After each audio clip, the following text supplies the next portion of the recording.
आज मी गेलो होतो भारतातील सर्वात तरुण आमदार आणि सर्वात तरुण गायकांपैकी एक मैथिली ठाकूरजींना भेटायला आणि त्यांनी आम्हाला जे अभंग गाऊन दाखवले त्यांच्या खरंच आम्ही प्रेमामध्ये पडलो। तर नमस्कार मंडळी, मी नगरचा विशाल। आज भले आहे मुंबईचा विशाल। आजचा दिवस माझ्यासाठी खूप खास होता कारण मैथिलीजींनी आम्हा क्रिएटर्सला एका मीटिंगसाठी बोलवलं होतं। त्यानंतर थोड्याच वेळात मैथिलीजींचं आगमन झालं आणि फायनली मला त्यांच्यासोबत भेटण्याचा योग आला। मराठी में आपने बहुत सारे भजन गाए, तो आपका सबसे फेवरेट भजन कौन सा है उसमें से? वैसे सभी पसंद है, लेकिन कोई एक अभी दिमाग में आ रहा है। मनी नाही भाव म्हणे देवा मला पाव, देव आशान भेटायचा नाही रे, देव बाजारचा भाजीपाला नाही रे, देव बाजारचा भाजीपाला नाही रे।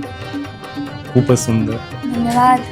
आणि जर तुम्हाला सुद्धा मैथिलीजींचे असे लाईव्ह भजन ऐकायचे असतील तर 22 तारखेला त्यांचा मुंबईमध्ये कॉन्सर्ट होणार आहे। भारतामध्ये त्यांचे अनेक कॉन्सर्ट होणार आहेत, पण पहिला कॉन्सर्ट हा आपल्या मुंबईमध्ये होणार आहे, त्यामुळे आत्ताच तुम्ही तिकीट बुक करू शकताय। खरंच त्यांचा आवाज फोनमध्ये ऐकायला जेवढा सुंदर वाटतो त्यापेक्षा कित्येक पटीने सुंदर प्रत्यक्षात ऐकायला वाटतो। आणि 22 मेला मुंबईमध्ये होणाऱ्या कॉन्सर्टसाठी तुम्ही आपल्या बायोमधील लिंकवरती क्लिक करून तुमचं सीट बुक करू शकता। त्यामुळे अजिबात वेळ वाया घालवू नका, आत्ताच जाऊन तुमचं सीट बुक करा आणि मैथिलीजींच्या अभंगांचा प्रत्यक्ष अनुभव घ्या।